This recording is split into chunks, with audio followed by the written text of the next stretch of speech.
This episode may contain content of a graphic nature, including descriptions of physical and sexual violence against adults, children, and animals. Listener discretion is advised. Hi everyone, I'm Talia. And I'm Tanya. And together we are Crimes and Consequences, a true crime podcast.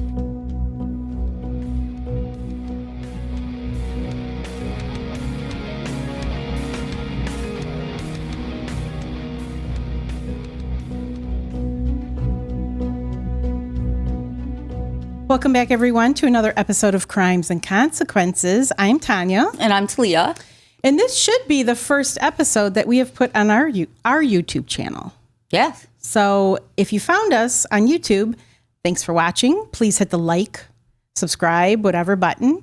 And if you're listening to us audio, then also hit like and subscribe. And a thumbs up, too. Yeah, thumbs up. That's an option. Whatever. That's like. So. Oh, that's like? Yeah. I call it thumbs up. Thumbs up. Thumbs up. So today I have a story about Ray and Faye Copeland.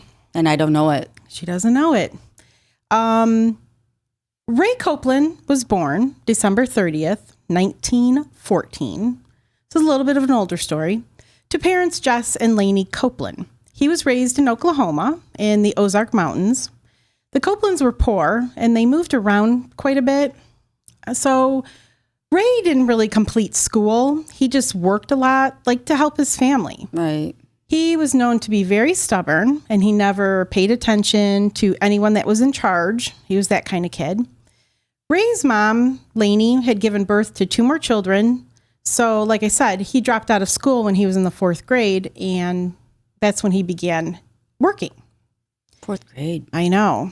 The Copelands ran a tiny farm, so he began his life of crime by stealing cattle when he was a kid and livestock. And then he would steal them from his father's farm, sell them, and then give the money to his family without, I guess, his parents knowing. What the? I know. Eventually, he did move on to stealing other people's cattle instead of stealing his dad's. Maybe his dad caught on. Who knows? Because, I got cattle missing and you're giving me money. Yeah. So, I don't know. But that was the extent of most of his petty crimes, is just, stealing cattle. I don't even know how to steal a cow, but I don't either. So, when Ray was in his early 20s, he found other ways to make money. And these methods were a lot more serious. When he was 22, which was 1936, so we are in the heart of the Great Depression, I think, he was arrested for forging checks. And he was sentenced to serve 1 year behind bars at the local jail in Harrison County. Soon after he was released in 1940, he moved back in with his parents at their farm, and it would appear that he stayed out of trouble for at least a little while. But one day when Ray was at a routine doctor's appointment, he met 19-year-old Faye Della Wilson. Faye was born in 1921 to her parents, Rufus and Gladys Wilson. The Wilsons were from Harrison, Arkansas, and they were known to be just really hardworking people. Like the Copelands, the Wilsons were poor, but they somehow succeeded in raising 7 children while living in a cabin that had dirt floors. Oh. So Ray meets Faye, and it is instant, right? And he's 21? Mm-hmm. She's 19? Yeah. No, he's about 7 years older than she is. Oh, he is? Yeah. He was born 1914 and she was born 1921. So he's a little bit older. But after meeting, they connected instantaneously. She just, stole his heart. They were smitten. Ray made a promise to her during their relationship, and he said that he was always going to protect her. Okay. So a few months later, Ray and Faye got married, and within a year of marriage, they started a family. Their first child was a son named Everett, and within the next 2 years, Faye would give birth to another son that they named Billy Ray. 4 years into their marriage, the Copeland family relocated to California in Fresno County, and within the next 2 years, the family would get even bigger with the birth of their first and only daughter named Betty Lou. She was born in 1945. Betty Lou, Billy Ray. Betty Lou and Billy Ray, yep. They had a third son named Alvia, A-L-V-I-A. Elvia. He was born in 1947. And so Ray and Faye have this blossoming family with all of these children, right? They have 4 kids. And in 1949, Ray decided he needed to go back to his old ways to make extra money. Gonna steal some cattle. Yeah, he was suspected of stealing a couple horses. Yeah, okay. From another farm who was close to where they lived. Although no charges were ever filed against Ray for horse theft, his entire reputation now around the county, it was just shattered. It's like a Yellowstone episode. Yeah. I never watched Yellowstone. Well, you should. I should. A few months later, Faye gave birth to another child. Now it's their 5th. And this is William Wayne. And since Ray's reputation is garbage, he can't find a job. And farming was really all he knew, but nobody trusted him around their livestock. So no money's coming in to this household of 7, and the Copelands decide to leave California and go back to Arkansas for a fresh start. However, this fresh start didn't go as planned because Ray is a criminal, and he was arrested within the first month of being there for stealing cattle. With this arrest, he was charged with grand larceny, and he had to serve a year behind bars. So, what is she supposed to do? I know, right? 5 kids, with 5 kids and him gone. What do you do? I don't know. I mean, she had to do something, right? Then. I'm sure she got a job. She had to have. Hopefully, there was family that could help too, since they moved back to Arkansas. That's true.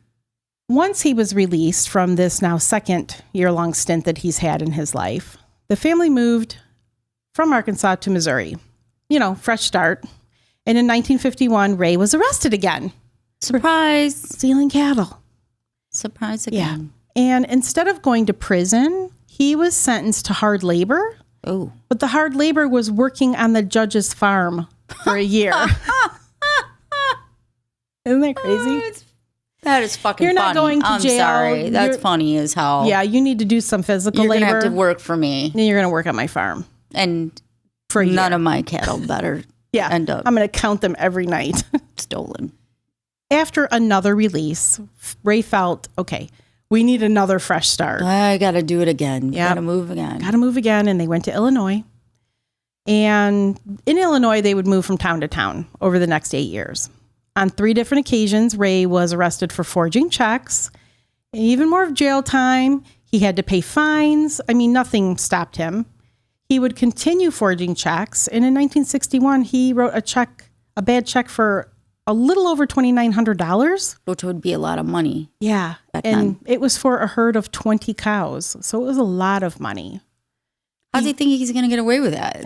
He's going to bounce and he's going to have the cows and he's going to sell them, right? Yeah, he sold the cows. Well, his thing was he would sell them right away, before the bank caught up with him and everything. So by the time... But then you're going to go to jail. By the time they would come to him, he had already made the money. But obviously, yes, he's being arrested. Go to jail and you're going to have restitution and... Oh, yeah. He had to go back to prison for another 9 months. And after he was released, Ray finally came to the conclusion that he needed to get his shit together. No shit, okay, Sherlock. This ain't working anymore. I need to do something different. So he was in jail more than he was out, living free. So getting his shit together had a different meaning that it would mean to you or me.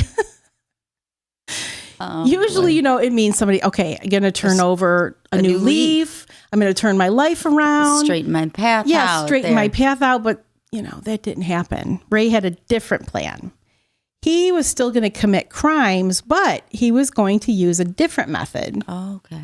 So while he's ironing out these details of his new game plan, he did remain on the straight and narrow until he got this plan together.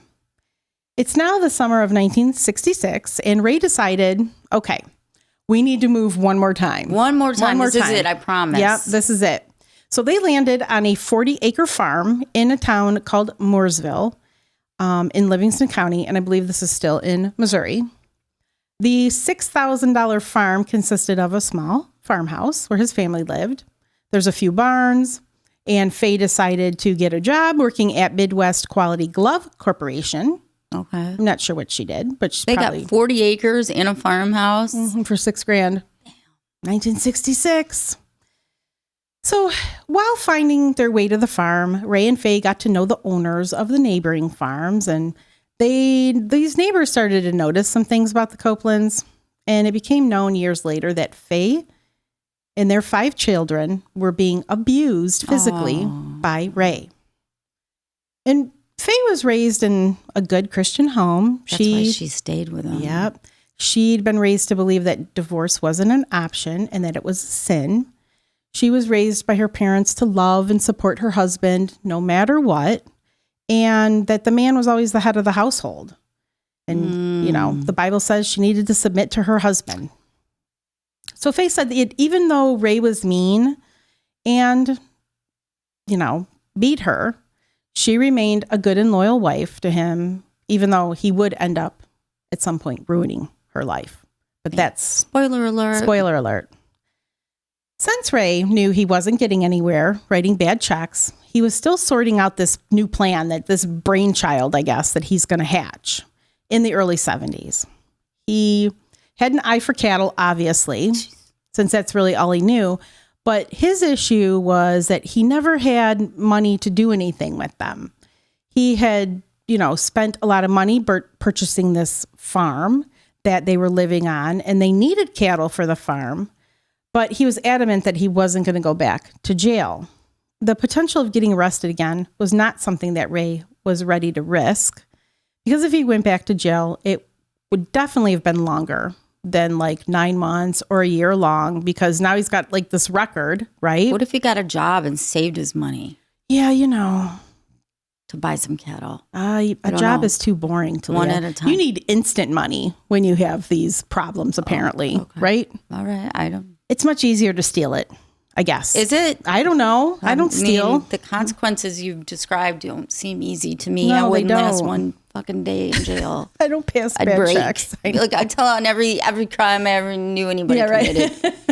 Tanya went through a stop sign. Yes. Thanks, Talia. You're going to sell me out. So eventually he comes up with this devious plan. Ray knew he needed to find someone else to write the bad checks for him, and this person needed to be someone that nobody had ever seen before and that nobody knew. This person also needed to be able to disappear immediately after the deed was done, and he knew exactly where to find such people. Oh. On the side of the road hitchhiking. Oh, yeah. You're just blowing through town. He's got a job for you. And as crazy as this sounds, Ray was able to pull this scheme off several times. He'd get the various men to go to auctions for cattle, and he would hire them, obviously, to work for him. He would pay them $50 a day, which I think was probably really good money. Yeah, I bet. And after all the details were ironed out, Ray and the mystery man, they started showing up to these auctions. Once the cattle was brought out to be shown, Ray and, Mr. Mystery, they would be on separate ends of the corral. They wouldn't stand together. And Ray would give him a signal, these are the ones we want to buy. Okay. So he would bid on them and win them in the auction. And the mystery man would then write out a check from Ray's checkbook and sign Ray's name to the check. So each check that was written when he pulled this off was between $1,000 and $1,500. So he's still using Ray's checkbook, though. Yeah. But it's not Ray writing the check. It's this guy now committing this crime, right? So Ray didn't do anything wrong. Right. His checkbook was probably stolen. Other than put the guy up to it, right? The check would be handed over to the auctioneer. Ray would take the newly purchased cattle home. He would, sell the cattle by the time that the check bounced. And he didn't do it. It wasn't me. And the guy who wrote the check would be gone.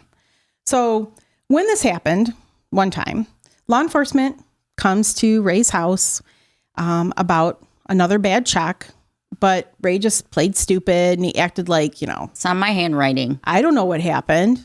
And since the hitchhiker signed Ray's name, Ray just pointed out, that's not my handwriting. Right, it's not mine. I didn't do it. So I didn't do anything wrong. With that, no charges could be filed against Ray since he wasn't the person who wrote it out. But everybody knows. Come on, everybody Ray. knows. I mean, yeah, it's pretty much his MO, right? Steal cattle, whatever. So after each of these, and there was dozens. He did this dozens of times. They would completely vanish, as Ray had previously instructed them to do. They would just blow out of town, and that would be that. After Ray pulled this off too many times to count, he thought he was in the clear. Like, he thought he had now committed like the perfect crime. He had planned it. They'll never catch me. Yeah, they'll never catch me. Like, this is gold. This is a golden plan. He had planned out everything so perfectly, every little detail. It's always when you get too greedy. If he'd have just stopped, taken the cattle that he had, built a nice farm. Yeah, you'd think, they got to keep going. And I'm thinking he's got to have a lot of money. Like, what are they blowing? They blowing through all this money, thousands of dollars. And they got cattle. Yeah, but they sell them. Right. But they keep some on their farm too, I think, probably. Anyway, it doesn't matter. But Ray wasn't counting on was that a local police officer was catching up to one of the hitchhikers that had did the scheme with Ray. The hitchhiker was named Gerald Perkins. So Gerald was asked about Ray, what Ray had asked of him, and he cooperated with law enforcement. He blabbed. He just told them the whole story. So Gerald led the police back to Ray's house, and Ray was arrested yet again, and he was sentenced to serve 2 years in prison for forgery.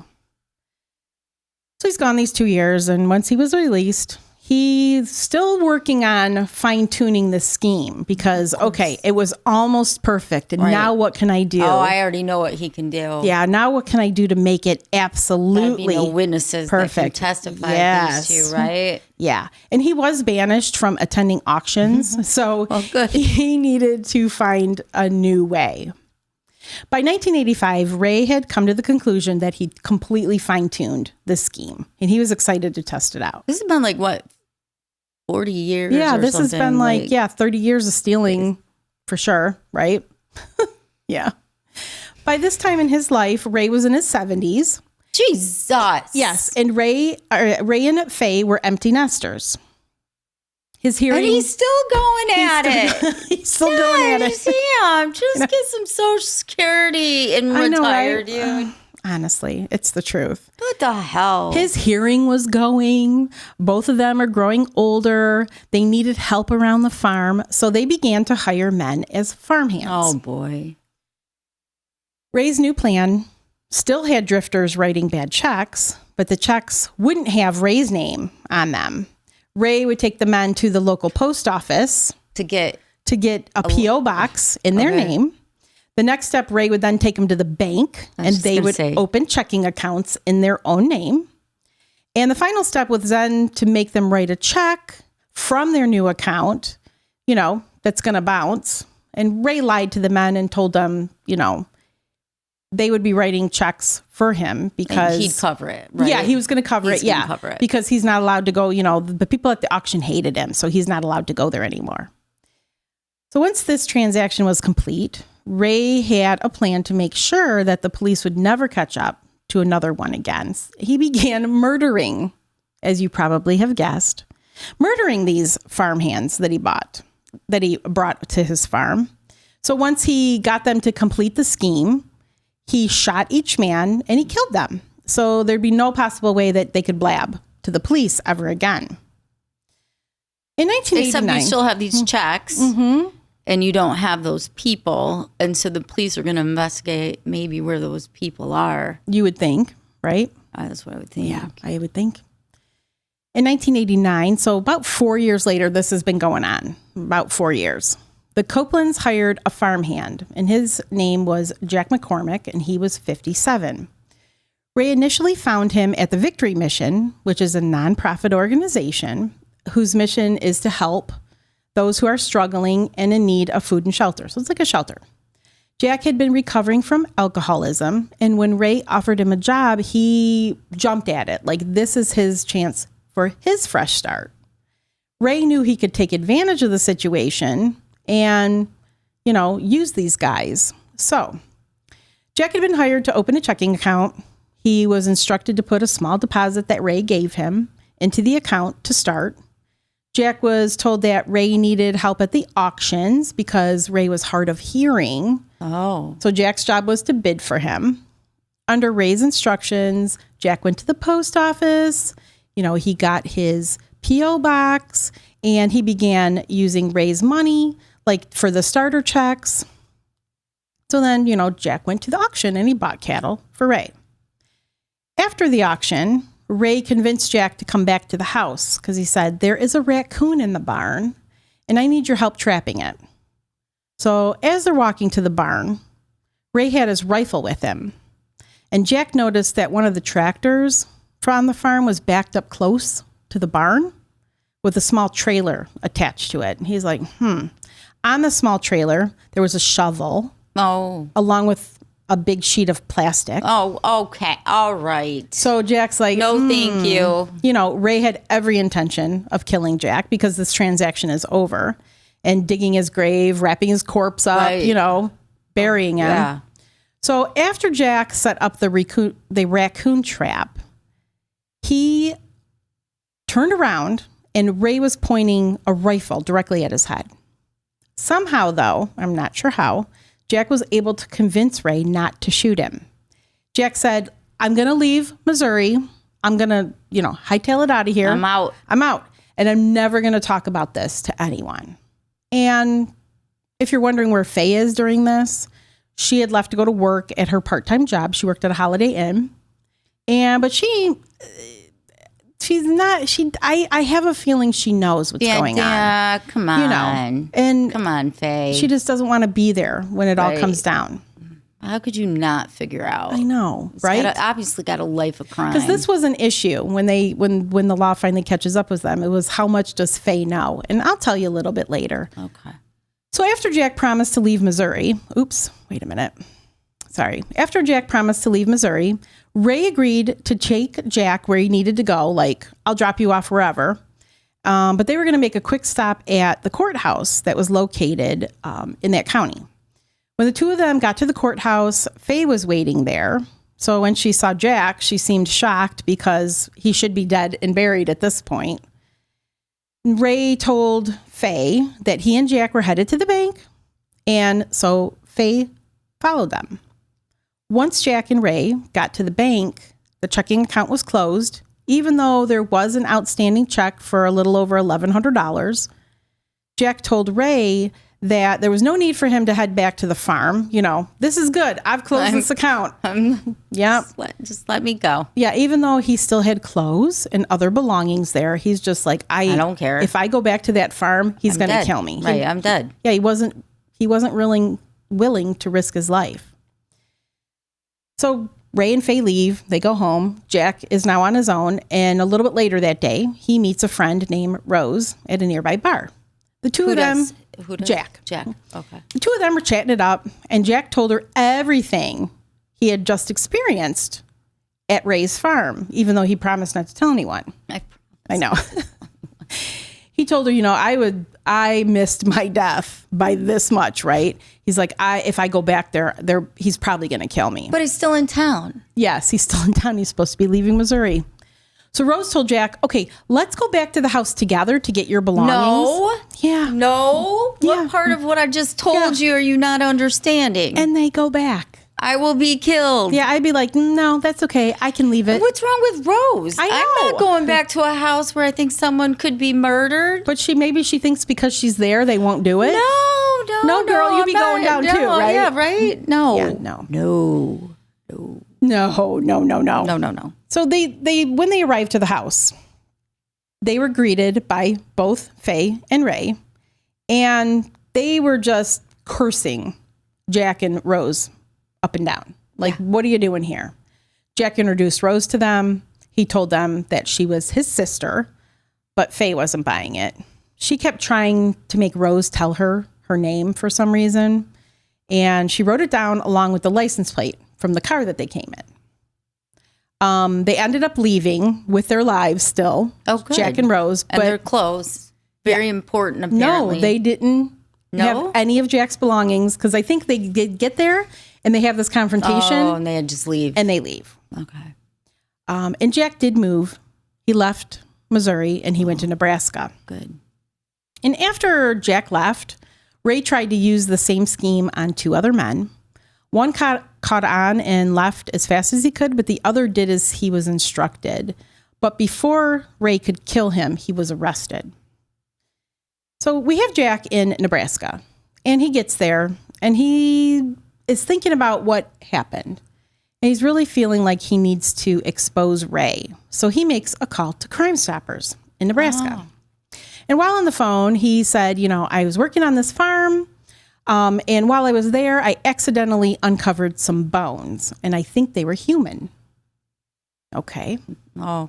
He said on August 6th of that year, he took a little stroll behind one of the Copeland's barns. And while he was making his way, Jack looked down and thought he saw a human skull along with either an arm or a leg bone.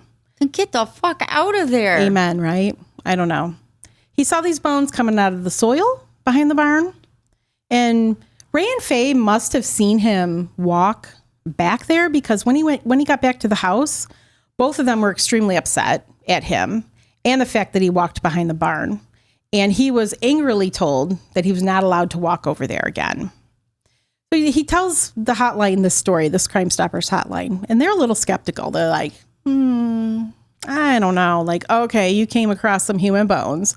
But, because, the Copelands are elderly, so they're thinking, He's got to be in his mid to late 70s. Right, now. Yeah, right. And but I think what Crime Stoppers does is they take the tip and they pass it along to law enforcement. And that's exactly what they did. They passed it along to Missouri's law enforcement for that area so that they could check it out. After the Missouri detectives heard about what Jack had seen on the farm, they took this information really serious because Ray had a criminal record. And so they would then spend 2 months gathering all of the information that they could find out about the Copelands. After taking this time to secretly investigate them, they were able to use everything they found along with Jack's statement to get a search warrant for the farm. Oh, I can't wait to hear what you tell me they find. The raid of the Copeland's farm took place in October of 1989. And since this was such a large area to cover, it's 40 acres. 40 acres is a lot. The sheriff, along with 40 officers, units of bloodhounds, and a full bulldozers, took Ray and Faye by surprise. They show up with a search warrant, and they're like, oh, shit. We're fucked. Yeah. The team of officers and bloodhounds scoured the farm for an entire week, and they came up with nothing. Not even by the barn where he said he saw the bones? I don't know what happened. They went as far as searching the property that surrounded the farm, but they still came up empty. Many of the officers then thought that tip was bullshit. Right. And this was all just either a wild goose chase, some kind of misunderstanding. But a few days later, their luck would turn around because the bulldozers come out. So a few bulldozers went into the nearby farm that Ray often used. And when police started digging, 3 bodies were unearthed. These bodies were of 27-year-old Jimmy Dale Harvey, 21-year-old Paul Jason Cowart, and 27-year-old John W. Freeman. Each of these men had died from a single gunshot to the back of their head. 2 more bodies were found a little bit later.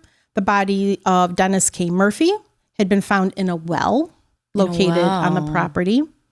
And his body was badly decomposed. And it was chained to a 40-pound block of concrete. Oh, man. So somebody that's like tossed that concrete into the well, and down went Dennis. That's like a bad move, scary move. Mm-hmm. Well, with I concrete. know, right? The other body was of Wayne Warner, and his body had also been found near the barn, but instead of it being buried next to the other 3, his body was placed in the barn under just bales of hay that had been stacked floor to ceiling. Now they're getting careless. Yeah, right? Like not even burying the victims. And all the men had been shot with a .22 caliber rifle. So is that 6? I think that's 6. 6. According to court records, each of the victims were homeless men who were hired by Ray to participate in his illegal livestock dealings at the auctions. Because, Ray's not giving this up. Ray would put in some of his own money into their newly created checking accounts, but before the checks bounced, the victims were murdered, so there'd be no trace of them. And he got away with this. Mm-hmm. I mean, yeah, he's already lived out a huge chunk of his life. Yeah, exactly.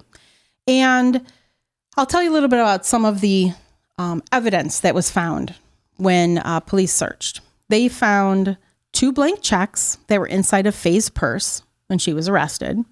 One of them was from Jack, and the other one was the last man that Ray used to con people. His name was James Page. All of these findings showed, Faye knew. She participated in these financial transactions. Allegedly. She knew every detail, right? Including the murders.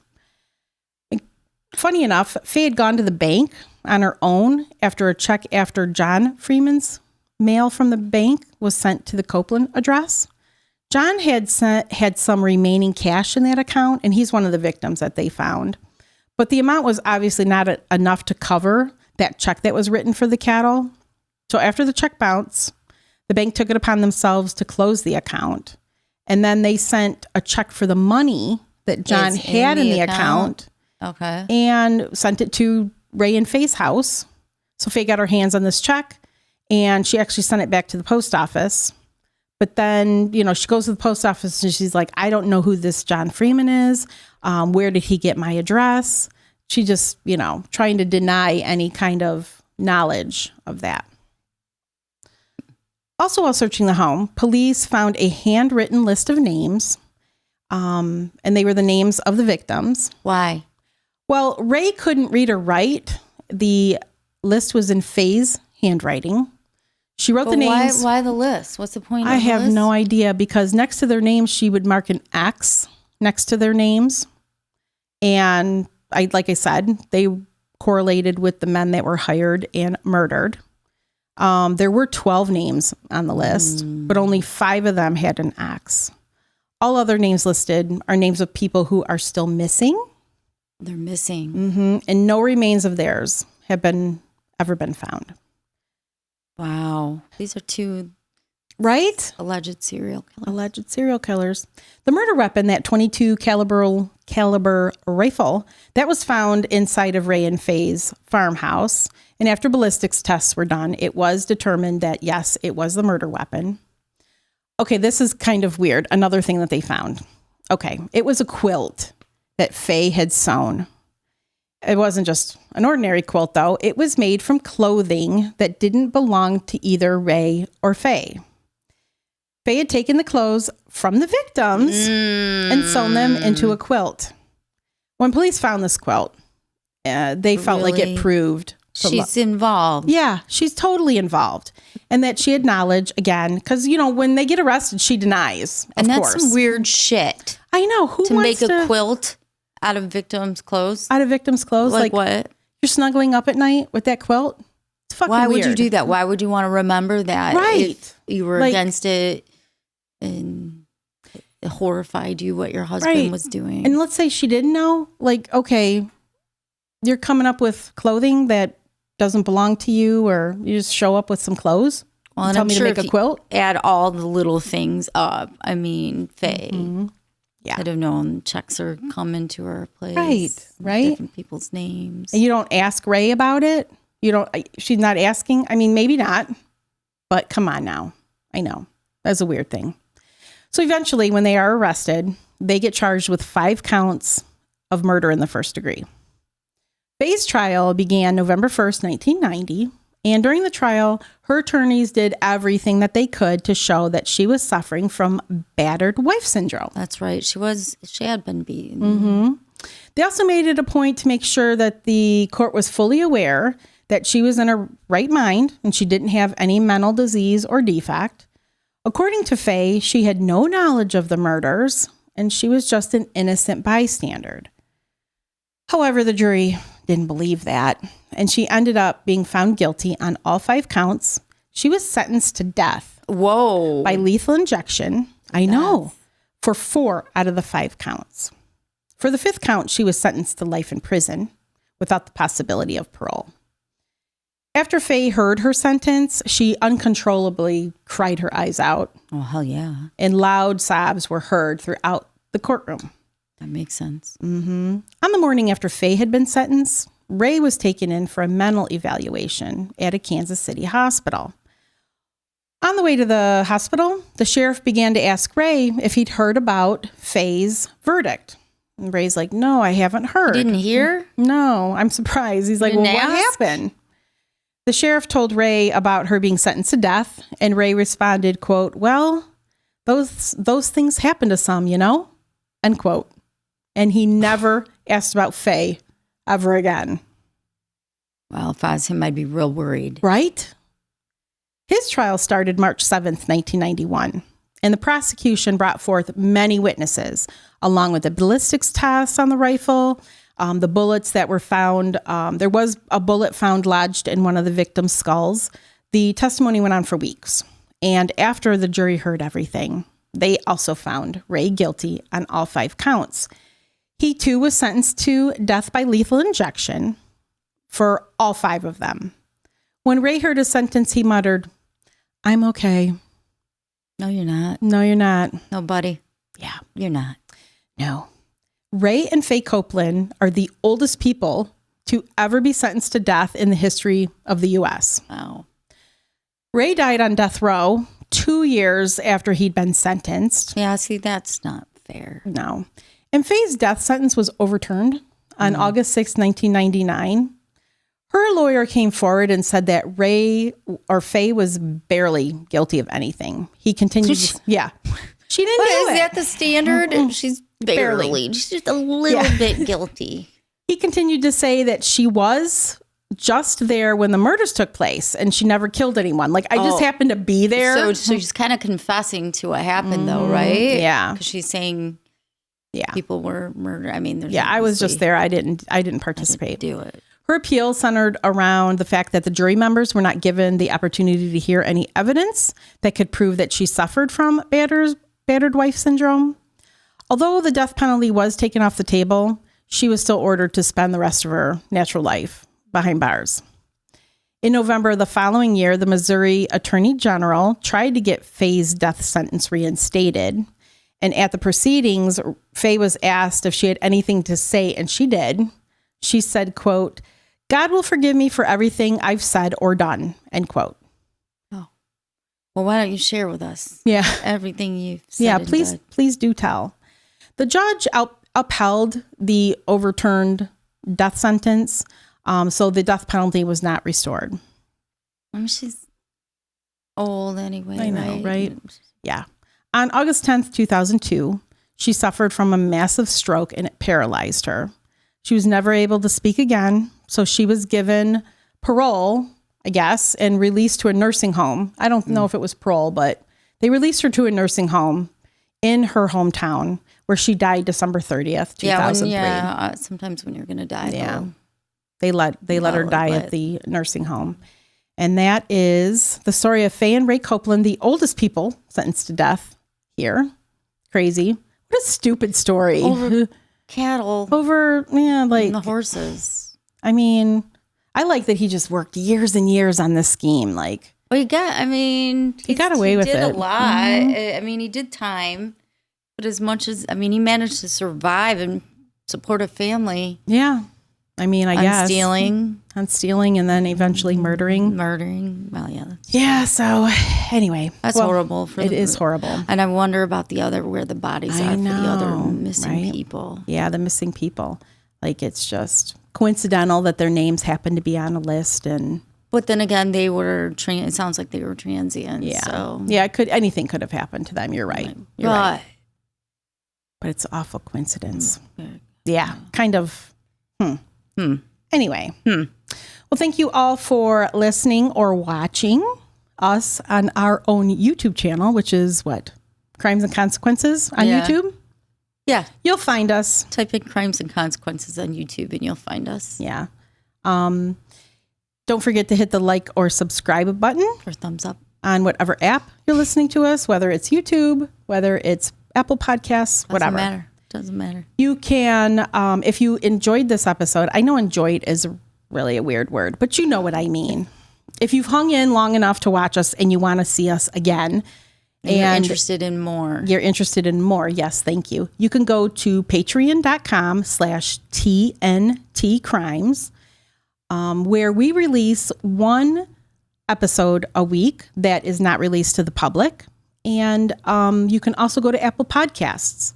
Additionally, part of the benefits that you get is this episode, ad-free and early release. You can go to our website, crimesandconsequences.com. Yep. There's merch if you're interested in that. Facebook. Check it out.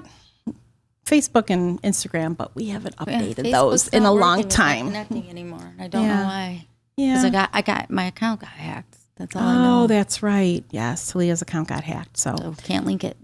Anyway, well, thank you for watching, and until our next episode. Don't kill each other. Bye. Bye.